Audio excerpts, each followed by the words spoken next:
계획서 너무 어렵고 복잡한 단어들도 많은데 내가 정말 잘 쓰고 있는 게 맞을까? 이걸 정말 잘 쓸 수 있을까? 라고 고민하고 계신 대표님, 그 해결해 드리고자 저 안 팀장이 왔습니다.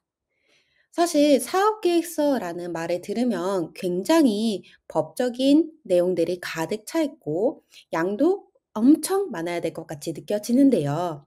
사실은 그렇게 고지식하게 쓰는 것만이 답이 아니란 것 알고 계세요? 사업계획서 이제는 쉽고 가볍지만 정확하게 쓸 내용만 쏙쏙 뽑아서 쓰는 내가 직접 쓰는 진정성 있는 사업계획서가 답이라는 것을 알려드릴게요. 대망의 사업계획서 쉽고 가볍게 쓰는 방법에 대해서 그 마지막을 달려가고 있는데요.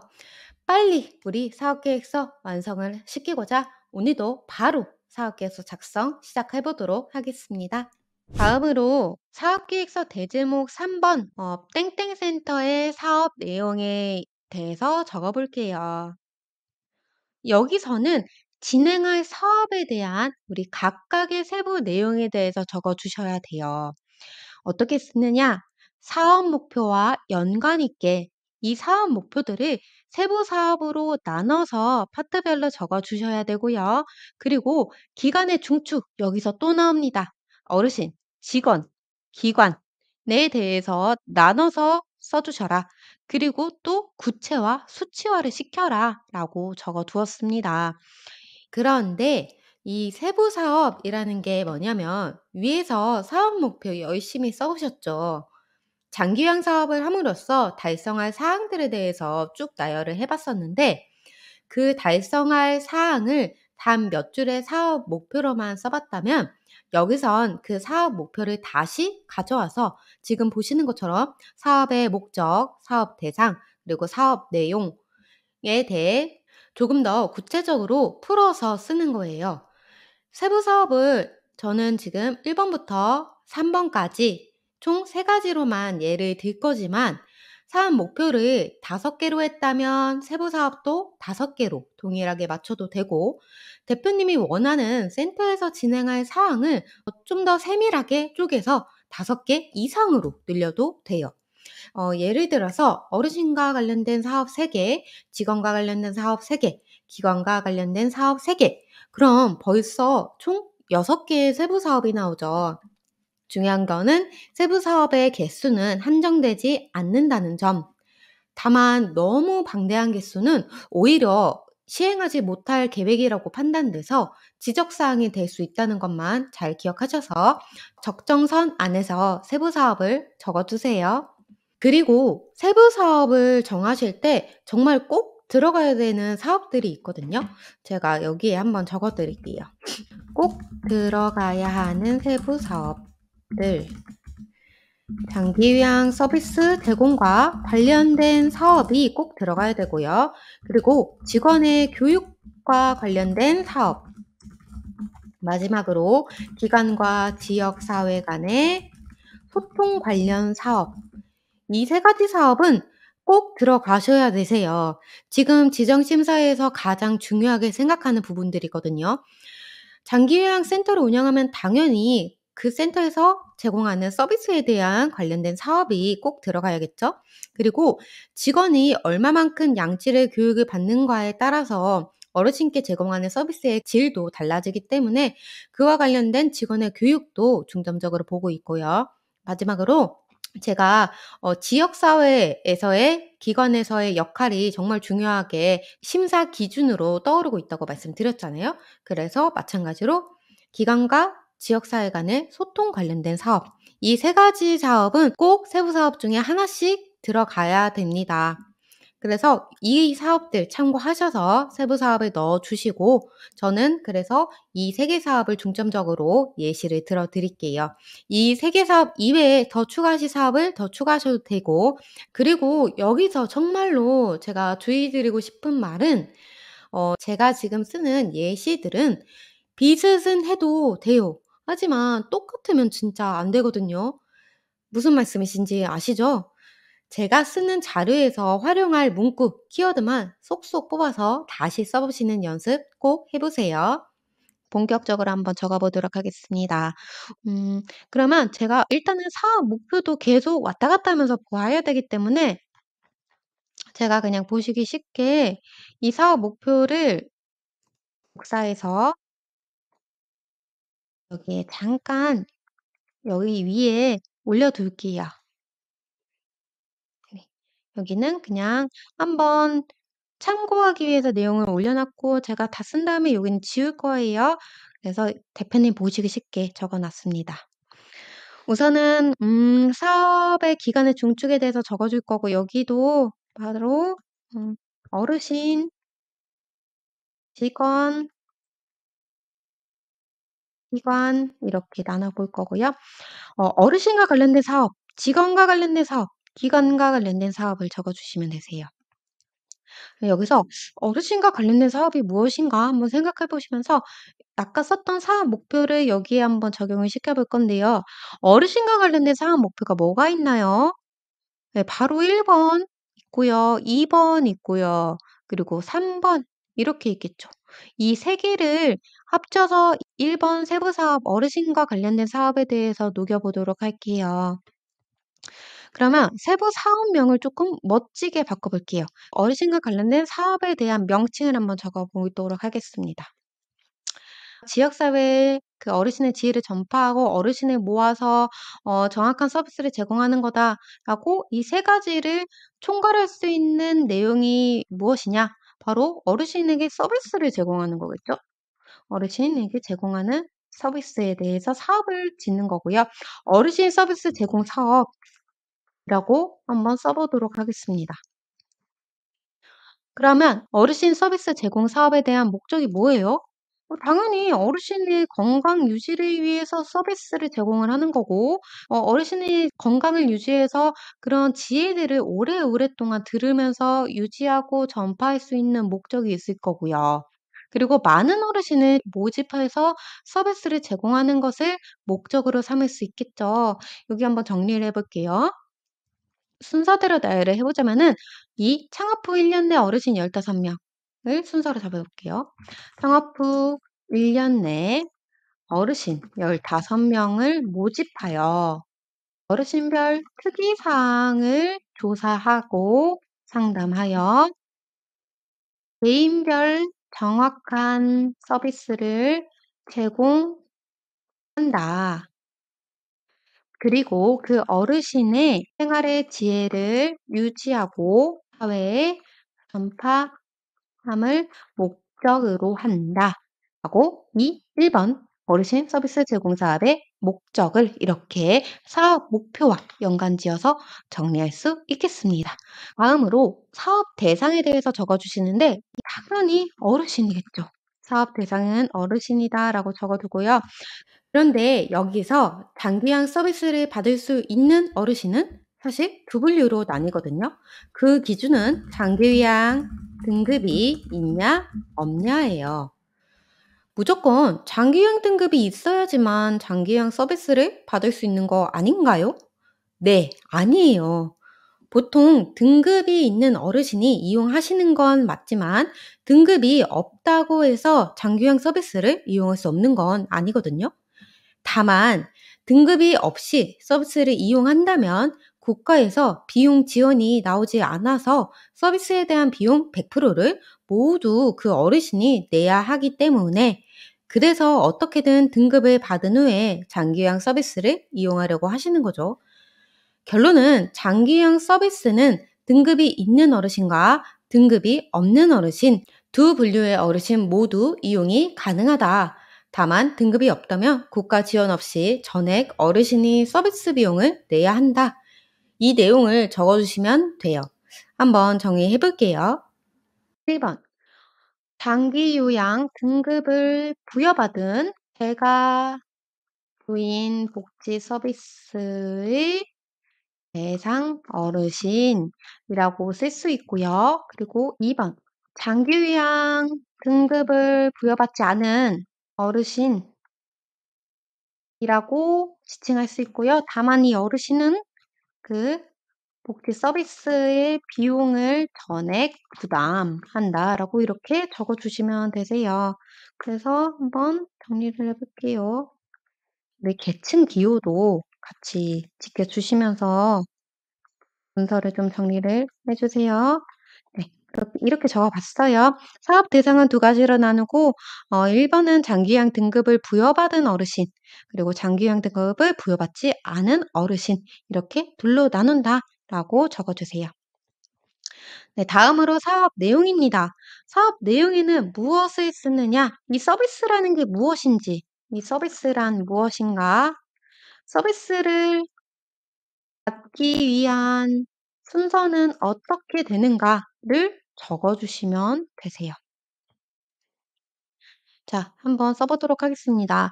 우리 어르신이 서비스를 받기 위해서는 그냥 갑자기 센터에 방문하셔서 서비스를 제공하는 그런 순서가 아니죠. 갑자기라는 건 없어요. 일정한 순서와 일정한 계획을 수립하는 기관들이 있거든요. 그거에 대해서 나열을 해주시는 건데요. 여기 한번 제가 표 추가를 해서 조금 정리를 해볼게요. 자, 여기 첫 번째로 서비스를 받기 위한 순서 1단계는 어르신과의 상담 혹은 보호자와의 상담입니다. 서비스 상담이라고 적어줄 거고요. 서비스 상담을 하는 이유는 이 어르신의 상태가 어떠한지, 어르신의 상태 점검, 그리고 보호자와 어르신이 원하는 서비스가 있는지, 보호자와 어르신이 원하는 요구사항을 반영하기 위한 상담을 진행을 하는 거거든요. 그래서 이렇게 서비스 상담을 진행을 하고요. 서비스 상담이 완료가 되면은 서비스 계약을 하시겠죠? 서비스 계약을 하는데 이 계약도 그냥 아무 계약서를 쓰는 게 아니에요. 법적으로 정해진 표준약관이라는 계약서가 있어요. 이 표준약관이라는 계약서를 이용하여 정당한 계약을 진행을 하고요. 우리 서비스 계약을 하고 나서는 이제 요양보호사 선생님이 어르신들에게 방문을 해서 본격적인 서비스를 제공을 합니다. 그래서 여기는 서비스 제공이라고 적어주시고요. 이 서비스 제공에 대해서 내용을 적어주시는 거예요. 우선은 요양보호사가 정해진 시간과 정해진 서비스 항목에 의거해서 제공을 할 건데요. 그 서비스를 제공하는 내용이 무엇인가를 조금 더 나열을 해주시면 되세요. 서비스 내용이라고 적어주시고요.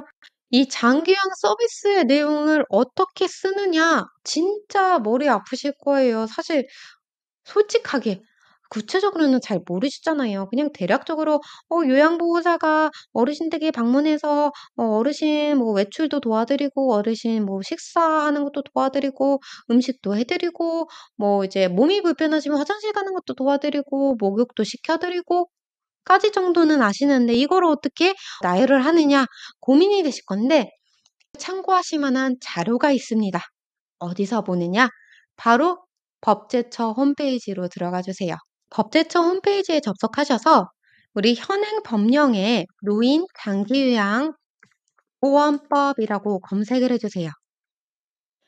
그러면 이 노인 장기요양 보험법 시행 규칙으로 눌러주시고요. 여기에 서식이 있어요. 우리 장기요양 센터를 운영하면서 필요한 각종 법적 양식들이 이 홈페이지 법령 안에 이렇게 다 수록이 되어 있어요. 대표님이 센터를 운영하면서 필요한 양식들은 웬만하면 다 이 노인장기요양보험법 시행규칙 별지 서식들에 존재한다라고 보시면 되세요. 여기서 어떤 서식을 볼 거냐? 네, 바로 서식 12번. 장기요양급여 제공 기록지입니다. 사업별로 다 있어요. 방문요양, 방문목욕, 방문간호, 주야간보호, 그리고 시설급여 이렇게 제공 기록지들이 있고요. 이 제공 기록지라는 거는 요양보호사 선생님이 어르신 댁에 방문해서 장기요양 서비스 제공 계획에 의거해서 서비스를 제공을 하시잖아요. 그 서비스를 잘 제공을 했는지 몇 월 며칠에 몇 시에 방문해서 몇 분 동안 서비스를 진행하고 어떤 서비스들을 제공했는지 쓰시는 일기와 같다라고 생각하시면 돼요. 그 장기요양 서비스에 대한 일기, 기록, 일지를 장기요양 급여 제공 기록지라고 합니다. 이 양식을 보시면은 이게 쭉 있는데 여기서 뒷장으로 가시면 이렇게 방문 요양, 장기 요양 서비스 방문 요양에서 어떤 서비스를 제공을 해야 하는지에 대해서 이렇게 쭉 나열이 되어 있어요. 대표님, 이거 진짜 꿀팁이지 않나요? 제가 아무나 알려드리지 않는데요. 대표님이니까 제가 이렇게 특별하게 작성을 쉽게 하는 방법에 대해서 알려드립니다. 이 내용을 복사하셔 가지고 우리 사업 계획서에 쓰시면 되세요. 장기요양 급여 제공 기록지에서 발췌한 내용을 여기에 붙여 넣기를 해 주시는 겁니다. 자, 이렇게 붙여 넣기를 해 주세요. 이렇게 붙여 넣기를 했는데 근데 문제는 대표님 이거 어떡해요. 막 표도 막 넘어가고 글씨 크기도 너무 커서 우리 양식과 맞지 않아요. 어떡하죠? 그래서 대표님 이거는 이 표를 그대로 복사 붙여 넣기 하시면 안 되고요. 사실 이 내용 하나하나를 다시 정리하셔 가지고 손수 이 표 안에 다시 작성을 해 주셔야 되거든요. 이제 이 표를 삭제하고 막 내용을 다시 복사하고 일일이 막 붙여 넣기 하고 막 그래야 되는데 대표님 걱정하지 마세요. 제가 또 이렇게 정리를 해 왔습니다. 이거 활용하시면 되세요. 우리 국회의원 유튜브 시청하시는 대표님을 위해서만 제가 이렇게 특별하게 정리해서 양식 드리는 거니까요. 이거 제가 앞에도 말했지만 제가 찍는 이 영상뿐만 아니라 이 양식도 근시일 내에 삭제 처리될 예정이니까요. 얼른 학습하시고 얼른 다운받으셔서 활용해 주세요. 제가 이 내용은 정리를 잘 해 두었지만 대표님이 이 내용이 어디에 있는지 정도는 그 출처를 확인은 하실 수 있어야 돼요. 그래서 출처를 어디서 확인할 수 있는지 방법을 알려 드렸고요. 이대로 정리를 해서 바로 사용하셔도 좋지만 대표님 스스로 조금 더 구체적이고 특별하게 정리를 하고 싶다라고 하시면은 아까 그 장기요양 급여 제공 기록지에 있는 내용들을 어떻게 잘 정리를 할 건지 한번 편집을 직접 해 보셔도 좋습니다. 다음으로 세부 사업 2번 넘어가 볼게요. 세부 사업 중에 꼭 들어가야 되는 세 가지 사업이 있다고 말씀드렸죠. 첫 번째는 장기요양 서비스 제공과 관련된 사업, 그리고 두 번째는 직원의 교육과 관련된 사업이라고 말씀드렸어요. 저는 근데 아까 사업 목표에서 직원의 역량 강화를 위한 다양한 전문 교육 시행과 그리고 직원의 복지까지도 사업 목표로 적어 두었어요. 그래서 이거를 하나로 묶어서 세부 사업 2번으로 적용을 해 볼게요. 직원 교육 및 복지 사업이라고 세부 사업 2번의 제목을 정해 보겠습니다. 저는 이렇게 직원의 교육과 복지 사업이라는 건 어쨌든 직원을 대상으로 하는 사업이기 때문에 하나로 합쳤지만 이거를 둘로 쪼개서 세부 사업을 두 개로 만드셔도 괜찮습니다. 예를 들어서 직원 교육 사업, 그리고 직원 복지 사업. 이렇게 하면은 저는 세부 사업을 하나로 했지만 이 세부 사업을 두 개로 만들어서 더 구체적으로 적용할 수 있겠죠. 이거는 대표님의 선택에 정하셔서 적용을 해 주시면 됩니다. 그럼 사업 목적도 적어 볼게요. 사업 목적은 뭘까요? 일단은 직원 교육을 하는 이유를 적어 보시면 되겠죠. 직원 교육을 하는 이유는 직원이 그 가지고 있는 역량을 강화시키고 개발시키는 목적이겠죠. 그거에 관련된 목적을 달성을 하면은 당연히 어르신에 대한 서비스의 품질도 높아질 거고요. 그리고 직원의 복지를 하는 이유는 직원이 당연히 우리 센터에서 장기적으로 근무를 해 주길 바라고, 그리고 그 장기적인 근무를 하기 위해서는 우리 센터에서 일할 때 각종 어려움이 없이 '우리 센터가 나를 정말 챙겨주는구나.'를 느낄 수 있을 정도의 복지를 받는다면은 가능하겠죠. 그래서 그런 거에 관련돼서 적어 주시면 되세요. 정리를 해 볼게요. 다양한 전문 교육을 통한 직원의 역량 강화로 서비스의 품질을 상향시키고 직원이 근무 시 어려움이 없도록 각종 복지와 건강 관리를 진행한다를 목적으로 한번 써보도록 하겠습니다. 사업 대상은 당연히 직원이겠죠. 직원이라고 적어주시고요. 그 아래 사업 내용에 대해서 구체적으로 나열을 해보도록 할게요. 사업 내용은 목적을 기반으로 해서 한번 적어볼 건데요. 제가 목적에 다양한 전문 교육이라고 썼고요. 그리고 여기에 각종 복지와 건강 관리라고 써놨어요. 이 모호한 표현을 이 사업 내용에 구체적으로 풀어 써본다고 생각하시면 되세요. 그래서 전문 교육이 다양한데 그 다양한 교육들이 무엇이냐? 그리고 각종 복지라고 했는데 그 각종이라는 게 도대체 무엇이냐? 라고 적어주시면 되세요. 그럼 먼저 이 다양한 전문 교육이 무엇인지 한번 써볼게요. 직원의 교육은 보통 두 가지로 나뉘어요. 센터 내부에서 시행하는 직원 내부 교육이 있고요. 그리고 센터 외부에서 시행하는 직원의 외부 교육이 있습니다. 우선 직원의 내부 교육은 쉽게 얘기하자면 정말 기초적이고 기본적이고 필수적인 교육을 일컬어요. 그게 무엇이냐? 바로 기관의 센터의 운영 규정 그리고 급여 제공 지침을 필수적으로 모든 직원들이 달에 한 번씩은 꼭 교육을 해주셔야 되고요. 이외에 나라에서 고용노동부에서 지정한 모든 근로자가 들어야 되는 교육이 있어요. 그게 바로 법정 의무교육이라는 게 있고요. 그리고 센터에서 우리 신입사원이나 아니면 주기적으로 직원들에게 자체적으로 꼭 교육을 시켜주셔야 되는 게 있는데 바로 그게 업무 지침 교육, 업무 편람 교육이 있어요. 이거는 각 직원들이 본인의 직책에 맞춰서 본인이 어떤 업무를 해야 되는지 센터에서 알려주는 거를 말하거든요. 당연히 이 교육을 받아야 내가 앞으로 이 센터에서 어떻게 일을 해야 되는지 알 수 있겠죠. 그래서 이렇게 직원의 내부 교육이 있는데 내부 교육은 보통 기초적이고 기본적이고 필수적인 교육을 진행을 한다. 그 교육들은 운영 규정, 급여 적용 지침, 법정 의무 교육, 업무 편람 교육 정도가 있다라고 적어주시고요. 다음으로 직원의 외부 교육입니다. 직원의 내부 교육이 기초, 기본, 필수였다면 직원의 외부 교육은 필수적인 것도 있고요. 그리고 선택적인 것도 있고요. 그리고 특화된 교육을 일컫습니다. 먼저 이 외부 교육 중에 필수적인 교육은 사회복지사, 보수교육이 있고요. 그리고 요양보호사, 보수교육이 있습니다.